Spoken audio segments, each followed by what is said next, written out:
Hi friends, welcome to Series Bites. இன்னைக்கு நான் Andhra chicken gravy, அது ஸ்பைசியா காரசாரமா எப்படி செய்யலான்னு பார்க்கலாமா? அதுக்கு தேவையான பொருட்கள் என்னென்னு பார்ப்போம் வாங்க. நம்ம இந்த சிக்கனை மேரினேட் பண்ணிக்கலாம்.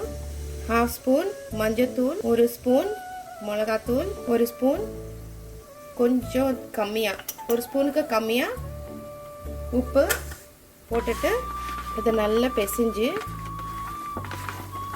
நல்லா எவ்வளோக்கு அவ்வளோ நீங்கள் இதை பிசைறீங்களோ அந்த அளவுக்கு அது சாஃப்ட்னஸ் கொடுக்கும்.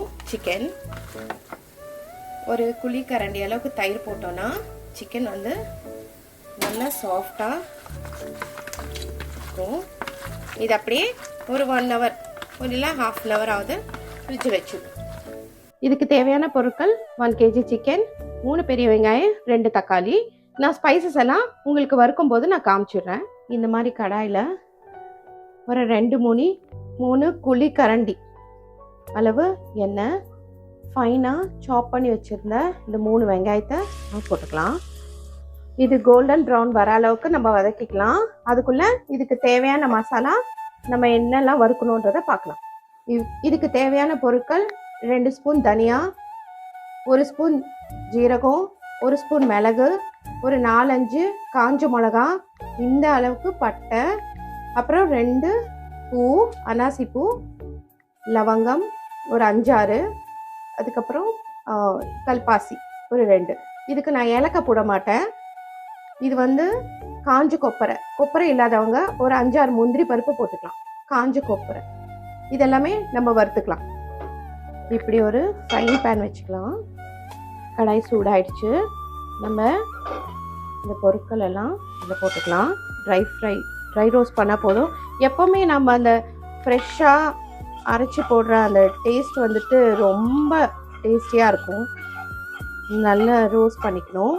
லோ ஃப்ளேமில் நல்லா அந்த ஸ்மெல் வர அளவுக்கு வறுத்துக்கணும்.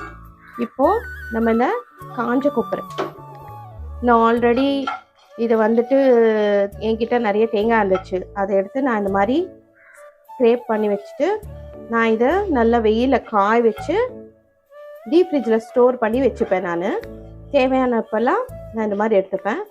இப்போ நம்ம இதெல்லாமே நல்லா வறுத்துக்கலாம். அதை நான் உங்களுக்கு ஒரு நாள் காமிக்கிறேன். இந்த அளவுக்கு வறுத்தாச்சு. இப்போ நம்ம இதை மிக்ஸி பிடிச்சிக்கலாம். இப்போது லைட் ப்ரௌன் கலர் வந்துச்சு. 1 ஸ்பூன் இஞ்சி பூண்டு பேஸ்ட் போட்டுக்கலாம். என்னடா இது மஞ்சள் கலரில் இருக்குன்னு பார்க்குறீங்களா? இஞ்சி பூண்டு பேஸ்ட் அரைக்கிறப்போ கொஞ்சம் மஞ்சத்தூள் போட்டு வச்சா ரொம்ப நாள் நல்லா கெடாமல் இருக்கும். உப்பும் மஞ்சத்தூளும், அதனால தான் அந்த மாதிரி கலரில் இருக்குது.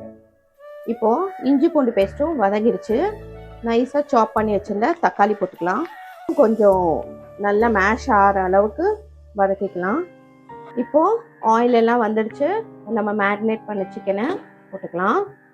இந்த சிக்கனில் நான் கர்டு ஏன் போட்டேன் அப்படின்னா நல்லா சாஃப்டாக இருக்கும். சிக்கன் வெந்ததுக்கப்புறமா பார்த்தீங்கன்னா சீக்கிரமாகவும் வெந்துடும். இப்போது இது தண்ணி விடுற வரைக்கும் நம்ம அந்த மூடி வச்சுக்கலாம். இப்போது இந்த ஸ்டேஜில் நம்ம ஒரு 2.5 ஸ்பூன், நான் கொஞ்சம் ஜாஸ்தி தான் போட்டுப்பேன், நீங்கள் பார்த்து போட்டுக்கோங்க. ஏன்னா ஆல்ரெடி நீங்கள் மிளகா மிளகு எல்லாம் அரைச்சிருக்கோம், அதனால அதில் சரியாக இருக்கும். இதுக்கு தனியாத்தூள் அதெல்லாம் எதுவுமே தேவையில்லை, ஏன்னா நம்ம ஆல்ரெடி அரைச்சிட்டனால.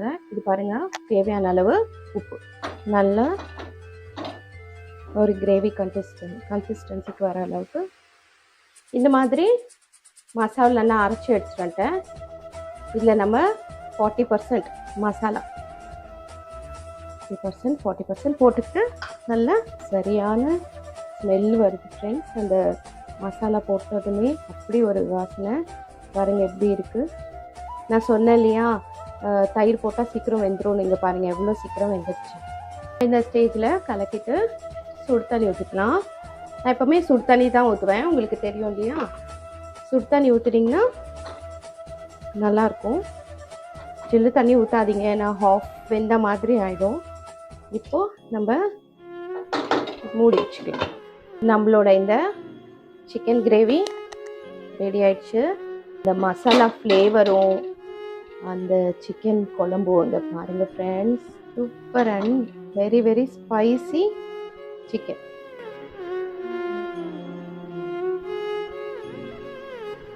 நம்மளோட இந்த சிக்கன் கிரேவி ரெடி ஆயிடுச்சு. சாப்பிட்டு பார்க்கலாமா? சூப்பராக இருக்குது ஃப்ரெண்ட்ஸ், ட்ரை பண்ணுங்க. கிரேவியோட சப்பாத்தி சரி, கீ ரைஸ், இந்த கிரேவியோட எல்லாமே சூப்பராக இருக்கும். இட்லி, தோசை எல்லாம் செம்மையாக இருக்கும் ஃப்ரெண்ட்ஸ். லைக் பண்ணுங்கள், ஷேர் பண்ணுங்கள், கமெண்ட் பண்ணுங்கள்.